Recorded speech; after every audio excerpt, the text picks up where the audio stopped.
اگست 1994 میں رولنگ کی طلاق ہو گئی اور وہ ایک گہرے غم میں گر گئیں۔ اس کی 1 سالہ شادی ناکام ہو گئی۔ اچانک خود کو بے روزگار پایا۔ آپ اپنی 5 ماہ کی بیٹی کی دیکھ بھال کے لیے فلاحی وظائف پر زندگی گزار رہی تھی۔ رولنگ کو ایک بڑے صدمے کا سامنا کرنا پڑا جب اس کی ماں ایک خطرناک بیماری سے فوت ہو گئی اور اس کا اپنے والد کے ساتھ رشتہ ٹوٹ گیا۔ ان ناکامیوں نے رولنگ کو ڈپریشن اور خودکشی کرنے پر مجبور کیا، لیکن رولنگ نے مرنے سے انکار کر دیا۔ رولنگ کے پاس صرف 2 ہی راستے رہ گئے تھے، یا تو ناکامی کے بارے میں معاشرے کے منفی خیالات کو برقرار رکھنا یا ناکامی کو شکست دینا۔ اپنے سب سے نچلے مقام پر رولنگ ہر صبح شدید افسردگی کے ساتھ بیدار ہوتی تھی، اور اس خوف کے ساتھ کہ اس کی 2 سالہ بیٹی جس سے وہ بہت پیار کرتی تھی مر جائے گی۔ میرے لیے ہر صبح یہ حیرت کی بات تھی کہ وہ اب بھی زندہ ہے۔ میں اس کے مرنے کا انتظار کرتی رہی۔ یہ ایک برا وقت تھا۔ اس کے بعد رولنگ نے اپنے کام کی پوری ذمہ داری لینے کا انتخاب کیا اور اپنی زندگی دوبارہ تعمیر کرنا شروع کیا۔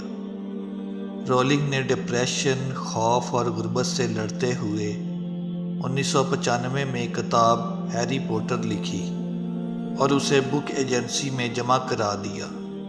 رولنگ کو یہ بات معلوم نہ تھی کہ اس کے بعد اس کی زندگی کتنی بدل جائے گی۔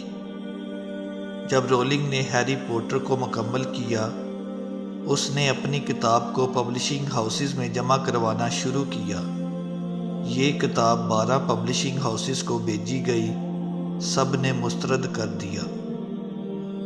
لیکن ان ناکامیوں نے رولنگ کو اپنے خوابوں کا تعاقب کرنے سے نہیں روکا۔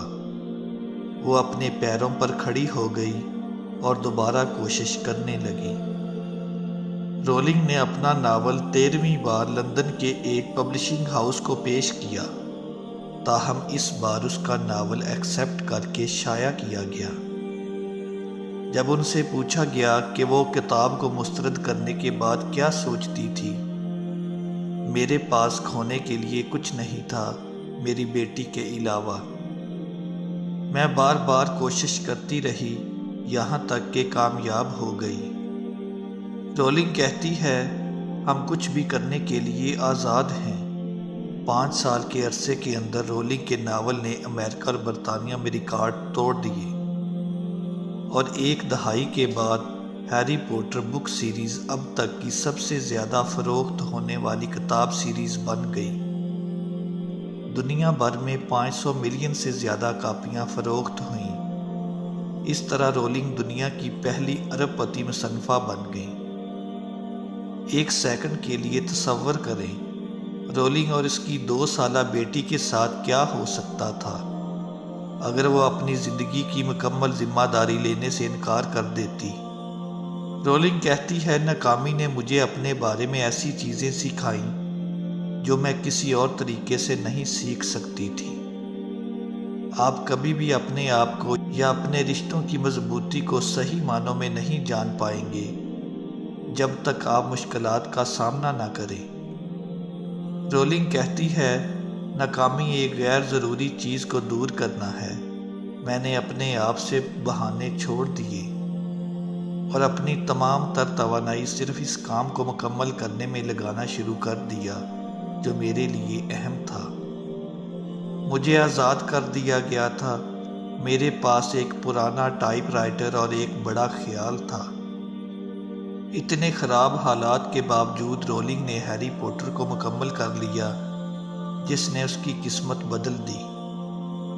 یہ اکیلی ماں غربت اور ناکامی سے نکل کر دنیا کی امیر ترین مصنفہ کیسے بنی، آپ نے جان لیا۔ اب ہم اس سے زندگی اور کام میں ناکامی سے نمٹنے کے لیے کیا سیکھ سکتے ہیں، یہ میں آپ پہ چھوڑتا ہوں۔